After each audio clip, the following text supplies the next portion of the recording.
استاذ نادر، استاذ نبيل.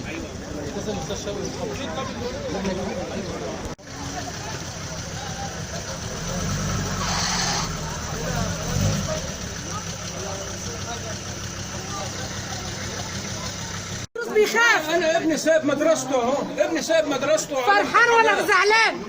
بخاف اوديه المدرسه طب ليه؟ يخطفوه ولا اتكلموا طيب، لازم تتكلموا. اكتر من هو الكلام اللي انتوا بتتكلموش عشان كده هم بيموتونا. مش اكتر من اللي احنا فيه. لا اتكلموا، اتكلموا. هم بيقولوا انتوا عندكم ايمان قوي. عندنا ايمان ماشي، عندنا ايمان قوي وعارفين ربنا كويس. على الناس ويحرقوهم. طب هو ديك عرفت الحمد لله. امال ليه ساكتين ليه؟ اتكلموا، روحوا زعوا في التلفزيون هناك واتكلموا، اطلعوا في التلفزيون واتكلموا، طلعوني انا. ويكفي ان هو طلعوني انا. رئيس الجمهوريه ما بيعرفش الموضوع بكل سهوله. لا بكل سهوله. فتنه طائفيه. فتنه ايه اصلا؟ 7 تنفار في شهر واحد. ده تهجير. بيخلصوا على المسيحيين اصلا. 30 واحد خلصوها مش في شهر. خلصوا على المسيحيين اصلا. 7 تنفار موتوا عيل وابو بعض ما قتلوه حرام. ليه؟ ما دام امبارح داخلين على الراجل طلع يجري من حلاوته الصبح. ضربوه بالنار.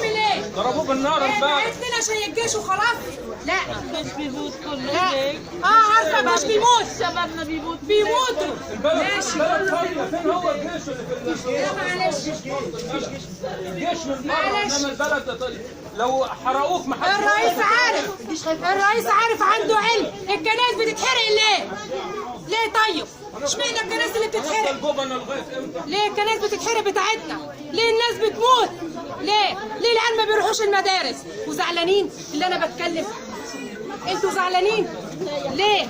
انتوا ما تزعلوش. انتوا تتكلموا بقلب مليان وتطلعوا في التلفزيون وتطلعوا على النت وتطلعوا في كل حته عشان تتكلموا، عشان تعرف اللي احنا اساسا سايبين بلدنا ومشينا عشان ايه؟ مشينا عشان شتيان بيموتوا فينا، بيموتوا في ابرياء، اطفال، سيدات. ايه ده ابني ما بيخاف يروح الدرس، بيخاف يروح المدرسه، بركبه كل يوم تاكس عشان ابقى خايفه عليه. طب ليه كده؟ ليه الظلم ده؟ ليه؟ رئيس الجمهوريه عنده علم، ليه ما بيتحركش يعمل لنا حاجه؟ ما عندوش علم. لما تدرس ما عندوش علم. هو ما عندوش علم، ما يعرفش الكلام ده، بس تسيل بيقول له امان، الدنيا امان في العريش والدنيا خربان. فين الامان؟ الامان اللي احنا نتربس بالترابيز. اوعى حد يفتح الباب الا لما يشوف مين. درجه اللي انا افتح حد يخبط على باب الشقه. مين؟ يقولوا لما يقول لي انا يا مهابناو انا. طب ليه طيب؟ ليه احنا الناس تخبط على البيت وخايفين نفتح لها؟ ليه؟ عشان ايه؟ عشان شويه شباب ما عندهمش رحمه ولا دين ولا ايمان.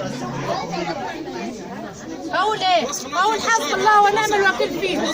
المسؤولين يقول لك انا الجو تمام و100 100 والجو رايق. انت بتيجي من برا وراك وده من برا وراك وانا لا حول ولا قوه. يا جماعه ممكن؟ طيب اللي بياخذ الاربع والخميس بس. انا باخذ يومين في الاسبوع. مع عم جمال. غير في قلب السوق كان جايب عيش ومصبح على الساعه 10 الصبح. عم جمال اللي هو اخر واحد. عم جمال ده اثنين طلعوا عليه بالمكنه الطبانجه الساعه 10 الصبح.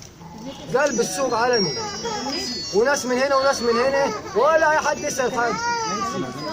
انتوا جيتوا مع اطفالكم خلاص انا قدام كل حاجه قدام منكم. نقولوا ايه؟ يعني شوف دول 4 اسر. 4 اسر هيطلع كل واحد طالع برجال. المناظر يعني بني ادمين تمشي كده.